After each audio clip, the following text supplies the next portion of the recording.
Alright guys, TacticalRab again today. Hope you're doing well and enjoying your day so far. Season 1 has arrived into Call of Duty Modern Warfare 3 and that means big changes coming along with it, especially changes to the Hardpoint setups and rotations. Lots of speculation for the pros so far in this game. Hardpoint doesn't play very well, changes are required and there's been rumoured to be a massive change coming shortly after the start of the CDL. But even before the CDL begins, literally tomorrow, we have some other tweaks that Cellium have decided to make, and some of these don't necessarily seem to have made Hardpoint play better, but actually many think it's made it play significantly worse. Other problems as well, as there always tends to be with these major updates. Very much enjoyed your thoughts in the comments below. Hit the like button if you enjoy. Subscribe if you're new as always, I'd greatly appreciate it. Now I'm just guessing at this point, they are simply going to reveal where the matches are going to be streamed on the day of. They might have done this like right back when the YouTube deal was initially signed back in like the start of the league. I don't know if they really said where it would be until the day when they then said, oh, it's on YouTube. Maybe it's because they know there's going to be some degree of backlash to this, so they think, well, if we just announce it on the day, then everyone will forget because the matches are starting and there's those talking points. I don't know what the thinking is. There has been a couple of kind of ideas either way. We see here in the FaZe description on their recent video they did that watch our Call of Duty League matches live, and it has the link to Twitch. Now I don't know, more than likely that's just not been updated since last season, but I don't really know. Maybe that's something. Also on the other side though, we've seen, as Gabriel points out, that on YouTube they're talking about the schedule and everything. Now to be fair, they usually do this anyway, whether it's on YouTube or Twitch or both, as it was at the end of last season. So I'm not sure this says massive amounts, but then again, if you go on the COD League website, you'll find that a lot of the links are to the YouTube page. But again, I think they kind of did that last year anyway, just because when they brought it back to YouTube and Twitch, they often would promote the YouTube in different places rather than the Twitch accounts. Maybe because they were trying to gas up the YouTube deal that was potentially getting signed. JKL still seems convinced it's going to be on YouTube. We haven't really heard anything to the contrary. So I'm just guessing tomorrow, an hour before the matches, they're going to say, all right, we're on YouTube again. And please just don't complain because here we are. Another L for the CDL as well. I mean, there's just too many to even track at this point. But Tim, who was working with them on the stats last season, he's now been let go. So he was the stats coordinator for last year's broadcast. I mean, there was some great stuff that would come up on the broadcast last year, stat-wise, and it seems like that ain't happening anymore. Or they're going to get somebody else to do it, but I don't know. I mean, take your pick out those two options, because I know which one my money is on. Learned last week I won't be returning as stats coordinator for the broadcast. So again, maybe this was last Thursday, 8 days or so before the CDL's due to start. They were then, well, maybe Tim was told, as were Bryson Tan, that, yep, boys, you're not coming back. Disappointing news. Wanted to do a lot more of these things. Not unexpected with the state of things. So, yeah, that's a big shame, obviously. But everything's going down the drain, of course, with the seed. And it does make me wonder, like, what exactly is the reasoning for Heretics getting involved now and G2 with Rocker getting involved right now? We've heard that Jacob Wolf believes, and Jake Hell as well said that this might be a reasonable idea, is that, well, if they do what they've done with the Overwatch League, i.e. call it a day, pay the teams out for their time, basically, then there's potential to cash in and then also continue working in the Call of Duty world after the fact. But yeah, it's just interesting, isn't it, that everything around the CDL ain't looking so good from multiple different angles, but yet we do have Heretics have come in with Miami, Florida, whatever, they've moved that over, and then G2 as well. There's clearly interest in the scene, which is good, but even when things are in the current state that they are. So wishing Tim the best, of course, going forwards. But these are some of the patch notes that come through. Now, the rumor is still, I believe the pros said, that maybe after the first week or the second week of qualifiers here, there's going to be a big patch dropping that's going to change the entire game. This is not the extent of that patch. This is Season 1 drops. They're always going to make some changes. This, I don't think, is the big overhaul that they've been talking about. But there are some changes to spawns in Hardpoint especially. Several adjustments have been made to improve the overall flow of combat and increase control of team-owned areas. Now, they also discuss snaking. As we've seen the other day, the snaking nerf has potentially come through. Now, I don't think this nerf is massively significant. We saw what it looked like the other day when, basically, if you snake, you can do it twice, and on the third snake, there will be a delay from when you go prone to standing up again, which means if you try and snake 3 times in a row on the third attempt, you're easier to kill. But you can still do it, you can still get away with it. I don't think it's going to change the meta to such an extent that the teams will decide, you know what, we don't need to GA it anymore. I think that GA will have to be upheld, and, well, whether it is or it isn't depends on whether the pros commit to it as the season gets underway. Now, as a result of these spawn changes, there's been lots of discussion on the way that Hardpoint is going to play. This is also sad news, because I know that I've been gassing this up right now for a couple of weeks, that I was really looking forward to watching sub-base be played. I mean, it's great fun to watch in 8s and stuff, but as TJ says, I'm guessing because of the new spawn changes, sub-base is no longer like a bang-out map. It's no longer going to go down to the wire. It's no longer going to be as much like 220, 218 for the dub coming down to the final hardpoint because, you know, the time is difficult to acquire and stuff. Just the way the spawns are seemingly working now, it's not, you're not going to have people dropping 60 kills or 50 kills or stuff like this apparently anymore. So that's kind of unfortunate. Maybe it makes the gameplay better. I don't know. But as Doug says, and this is the general feeling. Funny thing is, the pros complain about the spawns, and for good reason, especially maps like Invasion, there are some highly questionable spawns that happen. So Sledgehammer come through and they say, right, let's fix the spawns, and maybe they've made some improvements in some areas. But the issue is that in other areas, they've either made things worse or things are still problematic. So as Doug says, wait until you see the terminal spawns back security on Burger Hill. So the Burger Hill back security, I guess, through the security checkpoint, there's now going to be a deep spawn back there, I imagine, and that's the same thing that TJ implies in a second tier with the terminal spawns on another hardpoint, which is arguably even more chaotic. So this is the details on the snaking nerf, added a delay following multiple rapid stance transitions. So you can do it once, so this is go prone, sprint forward, stand up, and, you know, do the snaking thing, we know what it is.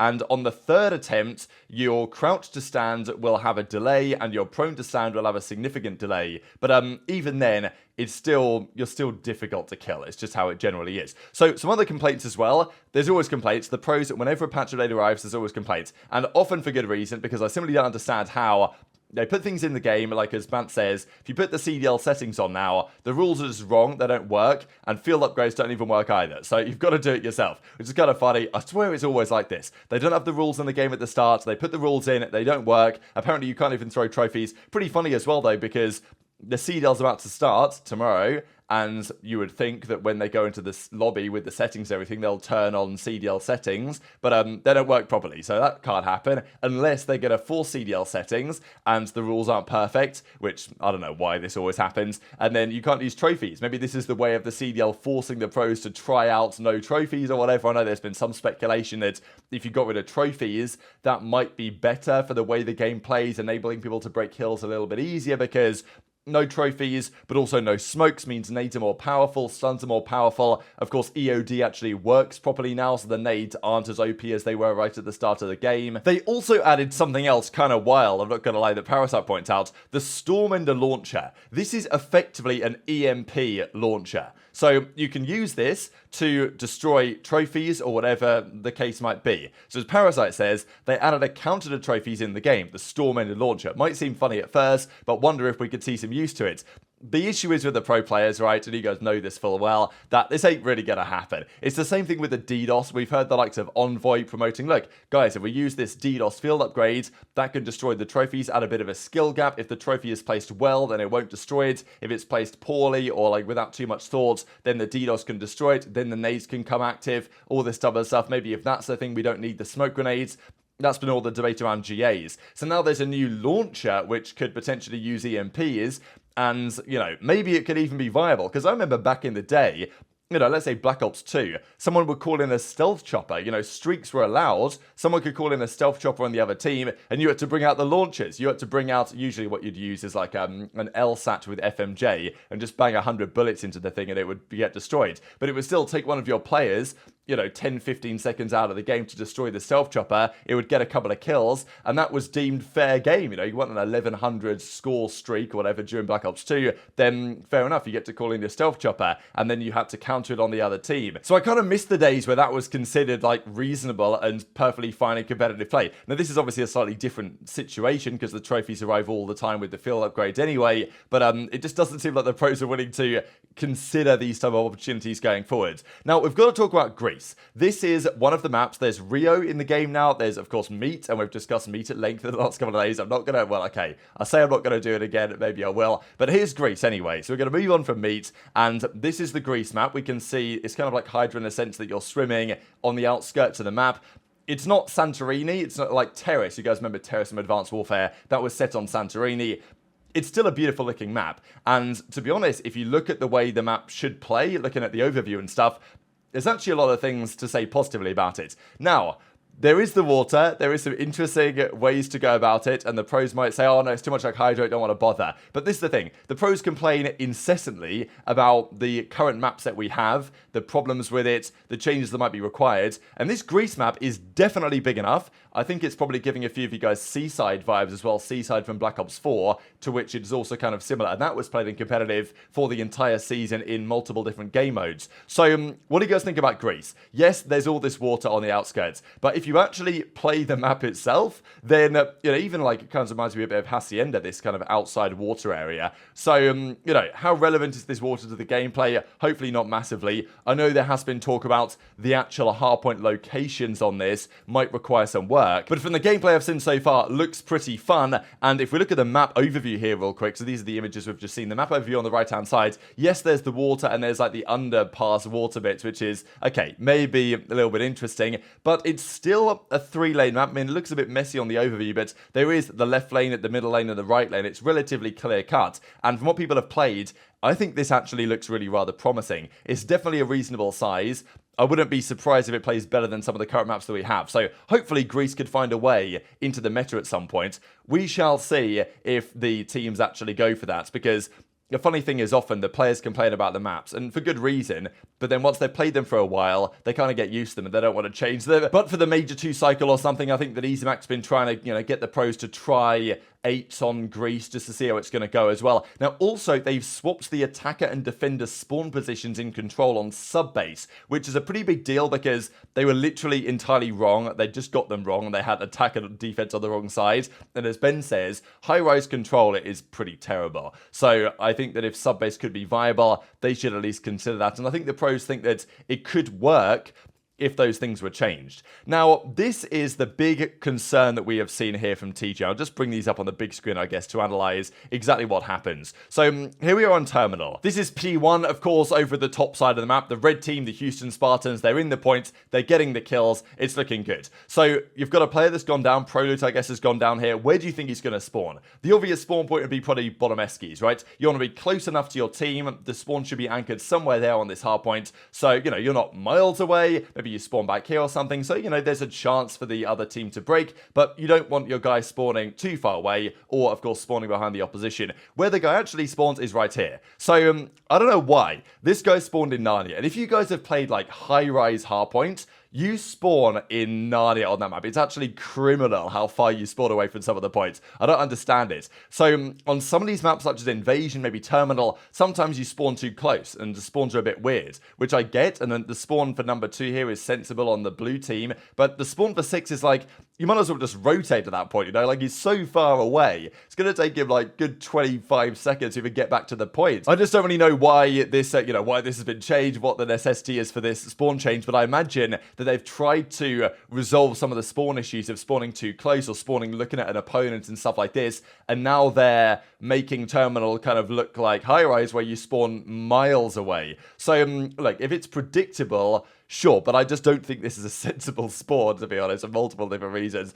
I just don't understand why he spawned over here, like, as far away as possible from where his team is, controlling the points, let's not forget. Also, quickly to mention, the team packs are going to arrive. This was a funny one that was going around here. Rockers, animated camo, big lead, of course, they line out for accuracy. So they're all going around. If you guys want to go on, like, Breaking Point's Twitter, or you can probably find all the links elsewhere. I don't usually try and share them in videos, because Activision are pretty DMCA happy or whatever, but they're in the game. They're just not available yet. They look all right, to be honest. I mean, we'll see them revealed in due course anyway. They're nothing special. For CDL camos, I think they're okay. They may be somewhat better than they've been in recent times, but I don't know. It reminds me of the same thing we've seen for years. I'm not massively surprised by this whole thing. And just speaking of that, if you guys still want to enter the fancy tournament, because this starts tomorrow, of course, the league begins. Now, this year, you don't just have to enter one fancy team. You can enter for the Major 1 qualifiers and tournament. This is my roster for that. You can also enter for the season-long one. You can enter, like, I think 8 different teams or 7 different teams and all the different contests going on. So, yeah, feel free to check that out. And